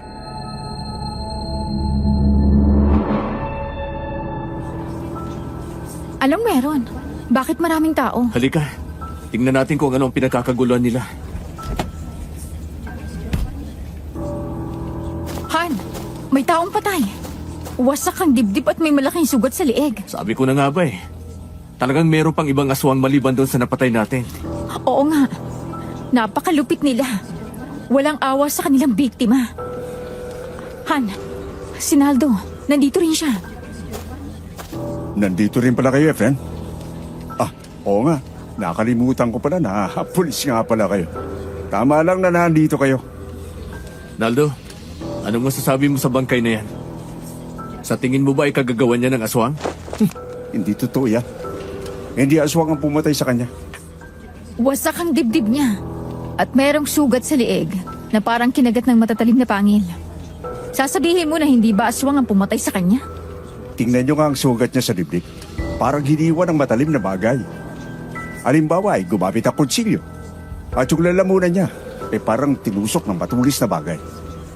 Kung pangil lang aswang ang kumagat dyan, dapat hindi ganyan ang itsura. Kung ganon, ano ang pumatay sa kanya kung hindi aswang? Mga salot ng kriminal. Pumapatay sila sa kanyang pamamaraan para mapagbintangan ang mga aswang.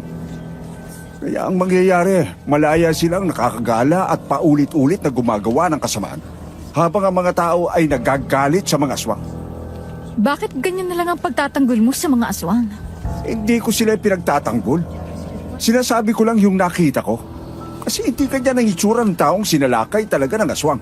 Naldo, kahit ano ang sabihin mo, hindi mababago ang paniniwala ng mga taong nakakita sa bangkay na ito na aswang ang may gawa nito. Kaya kung may alam ka tungkol sa mga aswang, ako na ang nagsasabi sa'yo. Tigilan na nila ang pamiminsala dito. Tama si Efren. Meron na kami mga taong sinusubaybayan. Kapag napatunayan namin na aswang sila, titiyakin ko sa iyo. Buong baryo at ang mga kapulisan dito ang sasalakay sa kanila. Baka nga si Lola Sabel ko at ang kapatid ko, kaya hindi na nakita ay pinatay na rin ang aswang. Kaya ang gusto ko na lang ngayon ay makilala ang mga aswang na yon para pagbayarin sila sa mga ginawa nila. Hindi ko kayo pipilitin kung ayaw ninyong maniwala sa akin. Pero sana ay maging maingat din kayo sa mga binabalak ninyong gawin. Dahil ang mga aswang, umiiwas sila sa mga tao. Pero kapag sila ay nasukol, natututong lumaban. Makakaiwas sila kung hindi na sila mabibiktima. Lumaya sila sa mga lugar na maraming tao para di sila matukso. Dahil sa uli, lahat ng kasalanan nila ay pagbabayaran nila.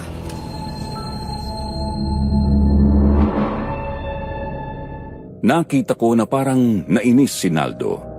Umalis siya. Yun naman talaga ang gusto naming mangyari, ang inisin at insultuhin siya para malaman kung totoo man ang hinala namin sa kanya at sa mga kasama niya sa mansyon ni Doña Amelita. Nang makaalis na si Naldo ay mayroon ng mga pulis na dumating kaya naman umalis na rin kami ni Selina.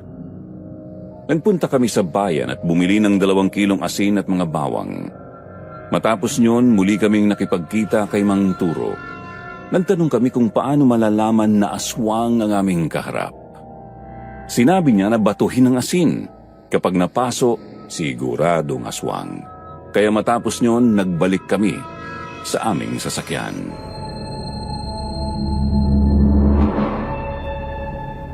Anong plano natin ngayon? Ngayon alam na natin ang kahinaan nila. Wala na tayong dapat na aksaying oras.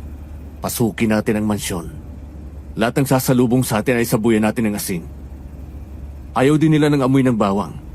Kaya bago tayo pumasok doon, magdikdik muna tayo ng bawang at ilagay sa ating mga bulsa. Sige, gawin natin ito hindi lang para kina Lola Sabel. Kung hindi para na rin sa lahat ng mga taong narito sa lugar na to. Oo, Han. Saka alam na din ni Mang Turo ang gagawin niya. Susunod siya sa atin sa mansyon. Kapag alam niya nagkakagulo na sa loob, ay papasok na rin siya para tapusin sila. Sige, buhusan na rin natin ng benditadong tubig ang ating mga baril. Oo. Samantalin natin na tirik ang araw. Mahihina daw ang mga aswang kapag ganitong panahon, sabi ni Mang Turo. O sige, heto ang baril ko. Ikaw na ang magbuhos ng benditadong tubig.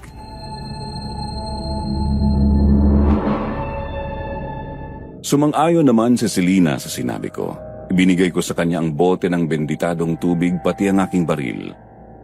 Habang nasa biyahe kami, siya na ang nagbuhos sa bunganga ng baril tapos ay ibinalik niya sa akin. 1 oras lang ang nakalipas na karating na kami sa tapat ng mansyon ni Doña Amelita. Sinadya ko na sa bandang likuran ng mansyon iparada ang sasakyan namin. Meron iyong pader kaya kinailangan pa namin ni Selina ang tumalon doon para makapasok. Tahimik na tahimik sa loob. Nilagyan ko ng silencer ang aking baril para hindi makagawa ng ingay.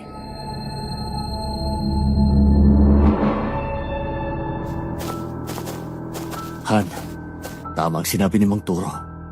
Natutulog kapag araw ang mga aswang dahil puyat sa buong magdamag. 2 malalaking bahay yan ah. Alin ang una nating papasukin? Yung malaki na ang pasukin natin. Tsak na naroon si Doña Amelita.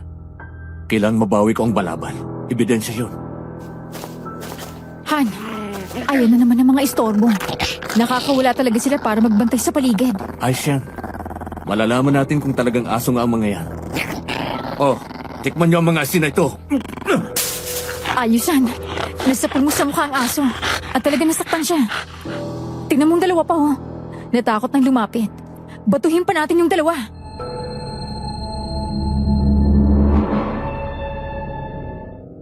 Ganoon nga ang aking ginawa. Binato ko pa ng asin ang 2 malalaking aso na papalapit sa amin at totoo nga na nasaktan sila. Kaagad silang tumakbo at tumalon sa likuran ng malalaki at malalagong halaman. Nang sundan namin ni Selina ay nakita namin na umuusok ang kanilang mga balahibo. Napaso talaga sila sa asin. Pero dahil sinundan namin sila ay napilitan sila na sugurin kami. Nang muli kong batuhin ng asin ay tuluyan silang tumakbo palayo sa amin.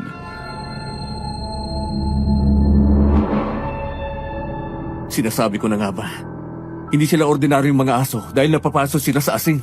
Tama ka, Han. Mga aswang din ang aso na yon. Humanda na tayo. Dahil tsak na magtatawag na sila ng mga kasamahan nila. Tama ka dyan. Kaya humanda na silang salubungin ang mga bala ko. Hindi sila makakaligtas. Mga walang hiya sila. Halika, magtago muna tayo dito sa halamanan. Kumalat kayong lahat. Alamin niyo kung sino ang mga pangahas na pumasok dito at nanakit sa ating mga alagang aso. Talagang marami pala sila dito, Han. Ginawa na talaga nilang taguan ng pamamahay ni Doña Amelita. Kung ganon, baka hindi na rin siya ang totoong Doña Amelita. Baka impostor na rin siya. Kailangan makapasok tayo sa loob at makaharap natin siya. Nandito pa sa paligid ang mga kalaban. Nakakamoy ako ng bawang. Hanapin niyo sila! Hindi talaga nila tayo titigilan.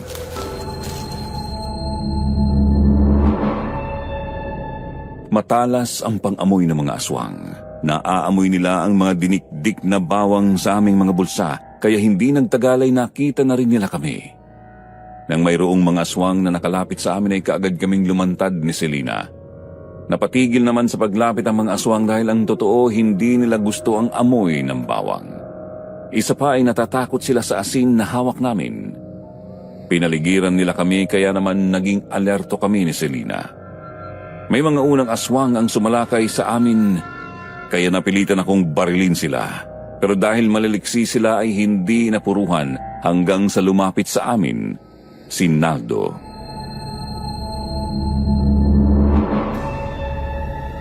Ano bang problema niyong dalawa? Bakit itinuturing ninyo kaming kaaway? Ano bang kasalanan namin sa inyo? Iisa lang naman ang gusto kong makaharap. Si Doña Amelita. Para itanong sa kanya kung nasaan ang Lola Sabel ko. Sinabi na nga namin sa inyo na wala dito si Lola Sabelyo. Umalis siya pagkatapos ng usapan nila ng Lola Amelita ko. Sinungaling ka! Mga aswang kayo! Kaya mahirap kayong pagkatiwalaan. Hindi ka na makakapagsinungaling dahil ang mga aso mo nasunog ng tamaan ng asin. Sige. Aminin ko ang totoo. Mga aswang nga kami. Pero hindi kami pumapatay ng mga tao. Mga aswang kami na mga hayop lang ang kinakain. Kaya huwag niyo kaming ituring na mga salot. Mga aswang pa din kayo. Aminin mo ang totoo. Pinatay niyo ba sina Lola Sabel at ang kapatid ko? Kahit tumanggi naman ako hindi naman kayo maniniwala, hindi ba? Kasi bulag na kayo sa paniniwala na aswang kami. Bibigyan kita ng babala. Isa pa sa mga tauhan ko ang saktan mo. Hindi kayo makalalabas sa buhay dito. Ikaw ang bibigyan ko ng babala. Ang lugar na ito ay napapaligiran na ng mga tao. Isang malakas sa putok lang ng baril namin. Papasok na silang lahat at malilipol kayong lahat dito.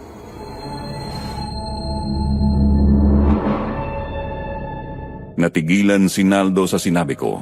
Kaagad niyang sinenyasan ng ilan sa mga tauhan niya. Kaagad na sumilip sa labas ng pader at napatunayan nga nila na totoo ang sinasabi ko dahil ng mga pagkakataong yun ay paparating na si Namang Turo. Kaya itinaas ni Naldo ang kanyang kamay kaya ang lahat ng mga naroon ay naging kalmante.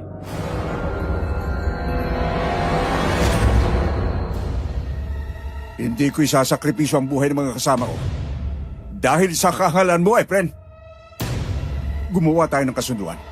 Kung talagang iniisip nyo na andito ang Lola Sabel mo, malaya nyong maiikot ang lahat ng sulok ng lugar nito. Pero kapag wala kayo nakita, alis kayo ng kusa na anuman ang inyong natuklasan. Walang makakalam. Paano pa kung makatitiyak na makikita ko si Lola Sabel kung kinain niyo na siya? Kagaya ng sinabi ko, mga aswang man kami pero kailanman ay hindi kami kumain ng tao dahil ang Lola Sabel mo at ang Lola Amelita ko ay magkapatid. Kaya hindi namin siya magagawang saktan. Magkapatid? Anong kalokohan ang sinasabi mo? Magkapatid sila sa ina. Magkaiba ang kanilang ama. Nagkataon na aswang ang ama ni Lola Amelita at normal naman ang ama ni Lola Sabel. Ganun pa man, ay hindi nila itinuring na kaaway ang isa't isa. Walang ikinukwento na ganyan si Lola Sabel. Kasinungalingan yan. Dahil yun ang kahilingan ni Lola Amelita para mapanatili ang aming lihim. Ang balabal na gamit niya ay binigay ni Lola Sabel sa lola ko. Yun din ang dahilan kaya kahit pasaway kayo, hindi namin kayo magawang saktan.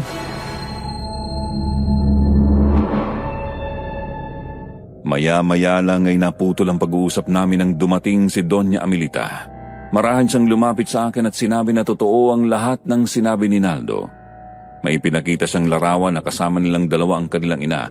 Family album nila mula sa kanilang pagkabata hanggang sa maging dalaga na sila at tumanda na. Yun daw ang dahilan kaya tuwing piyesta ay nagpupunta doon si Lola Sabel para dumalaw at magpakuha sila ng larawan na magkasama. Dahil doon ay nakaramdam ako ng panghihina at pagsisisi dahil kung tutuusin pala, kamag-anak ko rin sila.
Inihatid kami ni Naldo sa gate ng mansyon.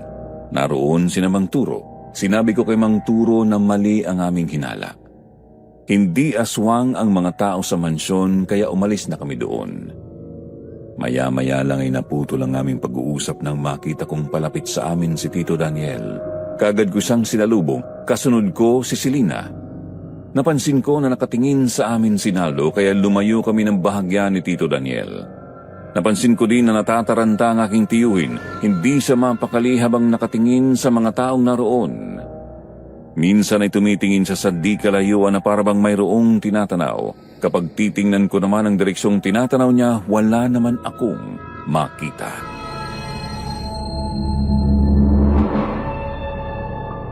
Tito Daniel!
Pag-usapan natin sabay ang mga dapat nating gawin. Naldo, aalis na kami. Sige pare, hanggang sa muli.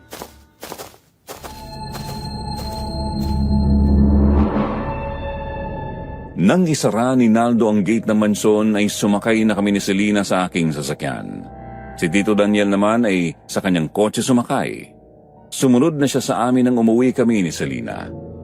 Doon na kami tumuloy sa bahay ni na Tito Alberto para malaman din ni Nancy kung ano ang nangyayari. Ipinasundo ko si Mami bago simulan ang pag-uusap namin.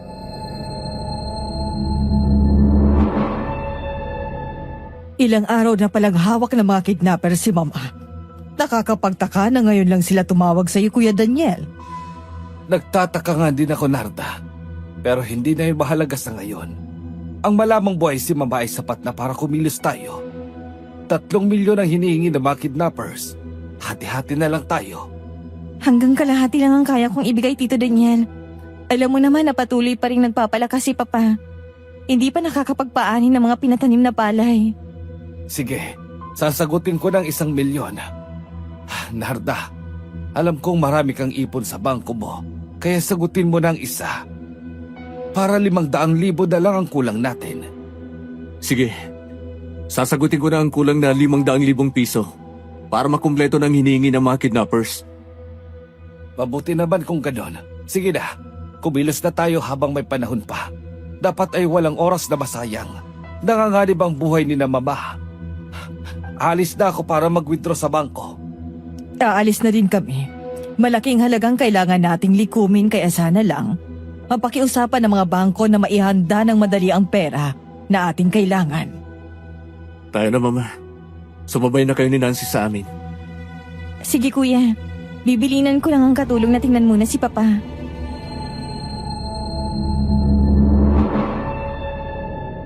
Kaagad niya kaming nakipag-ugnayan sa mga bangko kung saan nakadeposito ang aming mga pera. Kinausap namin ang mga manager at kaagad naman kaming naunawaan para ma-withdraw ng madali ang mga pera na aming kailangan, Sir Jupiter. Nang mga panahon kasing yun, kapag may ganoon kakalaking pera na nakadeposito sa bangko ay kaagad kang inaasikaso ng mga manager. Kaya naman kaagad naming nalikom ang pera mula sa 3 magkakaibang bangko. Kaya nang umuwi kami, dala na namin ang pera. Doon kami ni Nancy tumuloy at naghintay kay Tito Daniel.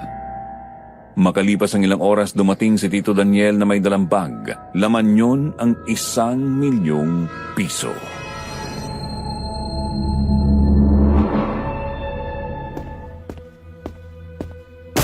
Nakahanda na ba ang mga pera nyo? Oo, Tito Daniel. Nandito na rin sa bag ang 2 milyon. Pinagsama-sama na namin ni na Mami. Tumawag na ba sa iyo ang mga kidnappers, Kuya Daniel? Habang papunta ako dito, ay tumawag na sila sa akin. Sinabi ko sa kanila na aalamin ko pa sa inyo kung kompleto na ang bayad. Kaya sabi ko, tumawag sila pagkalipas ng kalahating oras. Ibinigay ko na ang numero ng telepono ni Nancy. Mukhang malaking sindikatong dumukot kina Mama. Dapat siguro humingi na tayo ng tulong sa mga pulis. Ayokong ilagay sa peligro ang buhay ni na Mama. Alam ko na hindi nagbibiro ang mga kidnappers na yon. Ngayon, kung gusto mo magkaroon ng aberya at magkagulo, gawin mo ang gusto mo, Narda. Pero kapag may nangyaring masama sa kanila, ikaw ang sisisihin ko. Mami, tama si Tito Daniel. Tiyakin na lang muna natin ang kaligtasan ni na Lola Sabel. Saka na tayo gumawa ng panibagong plano kapag nabawi na natin sila.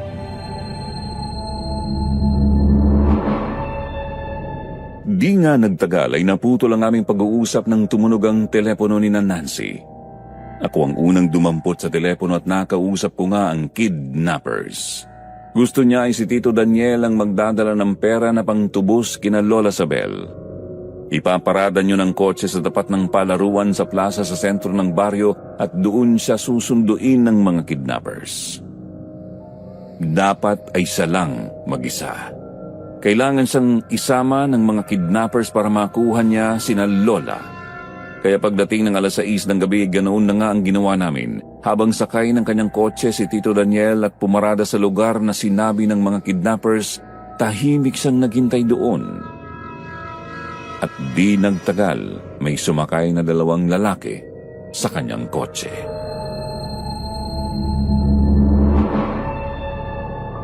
Han, tingnan mo. Parang mga aswang mga sumakay sa kotse ni Tito Daniel.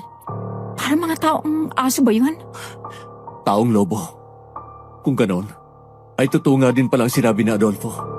Mga aswang ang dumukot kina Lola Sabel at Dodoy. Ayun, umalis na sila. Sundan na natin. Baka kung ano na naman ang gawin nila kay Tito Daniel. Mabuti na lang at dala pa natin ang mga panglaban sa aswang. Magagamit natin ang mga ito laban sa mga yan. Bilisan mo, Han. Baka makalayo sila. Hindi tayo pwedeng dumikit sa kanila. Baka makahalata ang mga kidnappers. Mabulilyaso pa ang lakad natin.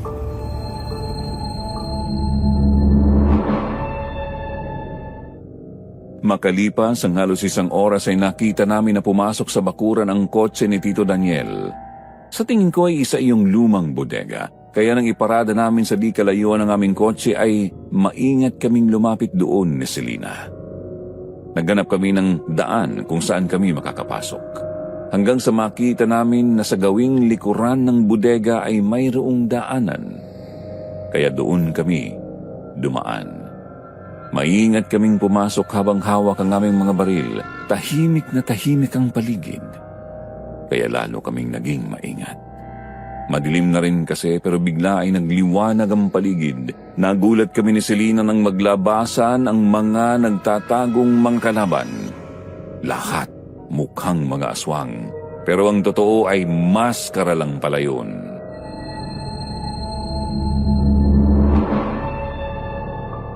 Bitiwan nyo na mga baril nyo. Huwag nyo nang tangkay na lumaban pa. Han, ibaba mo na ang baril mo. Na-surprise nila tayo, Han. Mabuti na matat kayo na lumapit sa inyong kamatayan. Hindi na ako mahihirapan sa inyo. Nakuha nyo na ang pera, di ba? Bakit hindi pa ninyo pinapakawalan sina Lola Sabel at Dodoy? Pati ang Tito Daniel ko. Huwag kang apurado. Magkikita pa rin naman kayo bago kayo mamatay. Sige na mga mata. Dalhin na mga yan at isama doon sa matanda.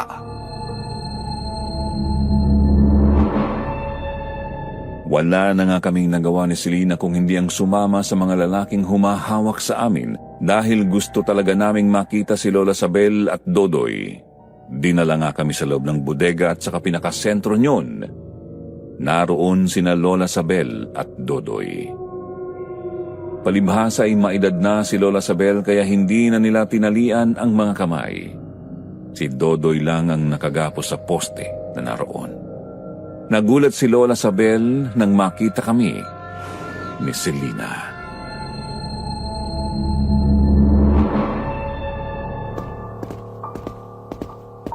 Lola Sabel, ayos lang po ba kayo? Oo, Efren. Ayos lang ako. Ay bakit narito kayo? Dinukot di pala kayo ng mga walang hiyang to. Opo, Lola Sabel. Ipinapatubos kayo ng 3 milyong piso. Nasa kanila ng pera. Si Tito Daniel ang naghatid at lihim kaming sumunod. Kaya lang nahuli na kami. Lola Sabel, nasa na po si Tito Daniel? Ang walang hiya na Tito Daniel mo ang dumukot sa amin. Walang utang na loob. Matapos kong ampunin at pag-aralin, ay ganito pa ang gagawin sa akin. Dinukot ako at ikadulong dito. Ayan ang walang hiyang si Daniel. Nakasuot ng maskara ang halimaw. Hay! Ikaw talaga, Doña Sabel. Masyado mong minamadali ang mga pangyayari. Hindi pa nga ako tapos sa mga palabas ko. Sinabi mo na kaagad sa kanila. Heto na. Aalisin ko ng maskara ko. Wala nang dahilan para itago ko ang mukha ko. Tito Daniel, anong nangyari sa inyo? Bakit ginawa mo to?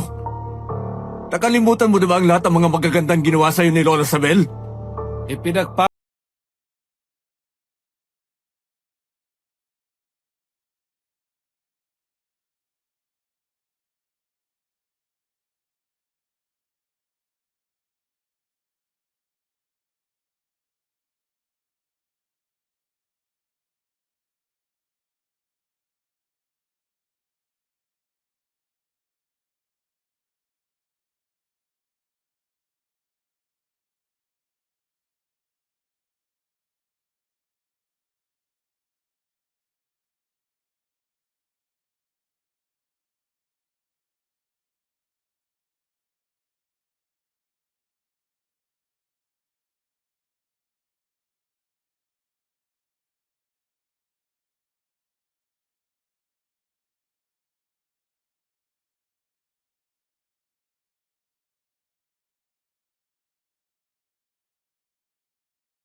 Natigilan si Tito Daniel Nakita ko ang lungkot at galit sa kanyang mga mata. Tatayo sana ako pero pinigilan ako ng mga tauhan niya. Isa roon ang sumuntok sa sikmura ko ng ilang ulit kaya napaluhod ako. Si Selena ay hindi rin makagawa ng kahit anong aksyon dahil may nakatutok na baril sa kanya. Nang malulung ako sa sugal at droga, nagkaroon ako ng utang kina Maxi. Papatayin nila ako kaya lahat ng pera ko na ibigay ko na sa kanila. Gusto ko makabawi. Gusto kong makuha ang lahat ng kayamanan natin kaya gumawa ako ng plano. Anong mga plano? At kayo pa ng ginawa mo, Tito Daniel? Una, ay inalisan ko ng preno ang sasakyan ng mga magulang ni Adolfo. Lumabas na aksidente ang kinamatay nila. Ipinakulam ko naman ang asawa ni Alberto. Kaya namatay siya sa karamdaman na hindi alam ng mga doktor. Hayop ka talaga!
Nang tutukan ako ng baril ni Tito Daniel ay bigla kaming nakarinig ng mga malalakas na alulong ng aso. Kasunod ang mga kalabog sa bubungan ng bodega at sa paligid. Kaya naman nagulat ang lahat lalo na nang magpasukan na sa loob ng bodega ang mga aswang. Nagkagulo na ang lahat. Lalo na nga at nakita na sinasalakay na ng mga yon ang mga tauhan ni Tito Daniel. Nang makita iyon ni Lola Sabel ay kaagad siyang tumayo. Hawak ang kanyang tungkod, sinamantala namin ni Selena ang pagkakataon. Inupakan na namin ang mga kalaban sa paligid namin.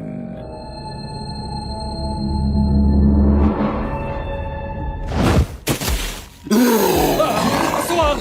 Pinasok tayo ng mga aswang! Patayin ninyo silang lahat! Ang mga kagaya nyo ang dapat mamatay! Sige mga aswang! Ubusin nyo silang lahat! Wala kayong ititirang buhay! Mga masasama ang budhi ng mga yan! Ikaw ang mamamatay, Doña Sabel! Para tuluyang maging akin ang kayamanan mo! Kaagad kong dinamba si Tito Daniel. Nagsuntukan kami habang nag-aagawan sa baril. Ilang suntok ang pinatama niya sa tagiliran ko. Masakit yun, pero tiniis ko dahil mas delikado kung makukuha niya ang baril. Kaya naman ginamit ko ang aking tuhod para atakihin din ang kanyang sikmura. Tapos sa ilang ulit ko siyang sinuntok pero gumanti ulit siya hanggang sa magpambuno kami. Nagpalakasan kung sino ang makakakuha sa baril. Babasagin ko ang mukha mo, walang iya ka! Wala kang utang na loob. Ganito pang igaganti mo sa amin matapos ka naming ituring na kadugo. Hindi mo ako kaya, Efren. Marami ka pang kakainin bigas bata. Tanga! Ang bata mas malakas, mas matibay. Higit sa lahat, makakayang tumagal sa labanan. Matanda ka na talaga. Kumakalog na ang panga mo! Iyan na lang ba ang kaya mong ibigay? Mahina ka pala, kaya tatapusin na kita! Malakas ka nga, Efren. Natalo mo ako. Daniel, iho! Ikaw naman kasi. Bakit ka naman gumawa ng ganito kasamang bagay? Kung natuto ka lang sanang maghintay, sana ay hindi nangyari ang kaguluhang ito sa pamilya natin. Patawad, Mama. Sana po ay huwag niyo kong kasuklaman. Daniel! Daniel! Nang malagutan ng hininga si Tito Daniel ay nilingon ko si Selena. Nakabulagta na rin ang kalaban niya. Pinakawalan na niya si Dodoy mula sa pagkakatali. Si Lola Sabel naman ay iniyakan ng bangkay ni Tito Daniel. Kahit naging masama siya, mahal pa rin siya ni Lola. Nang lumabas mula sa dilim, si Naldo ay nakangiti siyang lumapit sa akin, kaya naman isinukbit ko na ang aking baril. Nakita ko na itinayo ni Naldo si Lola Sabel at niyakap yun.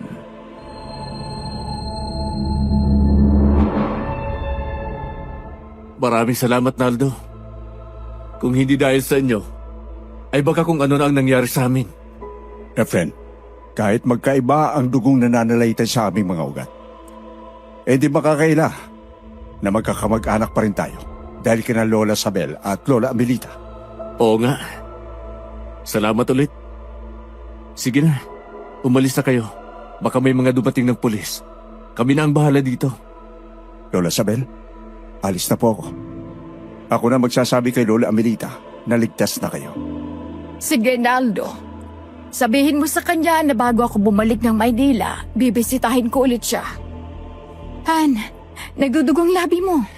Ay nakuhan. Kispirin at yakapsul mo lang. Mawawala na ang sakit nito. Kaya halika nga. Pabuenas. Anong mabuenas? Balik at payakap. Gusto kitang yakapin.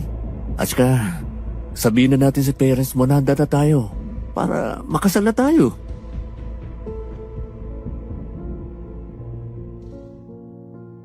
Lumabas sa investigasyon ng mga pulis na nagkaroon ng onsehan ang grupo ni Tito Daniel dahil ang mga balang pumatay sa kanila ay galing din sa mga baril nila.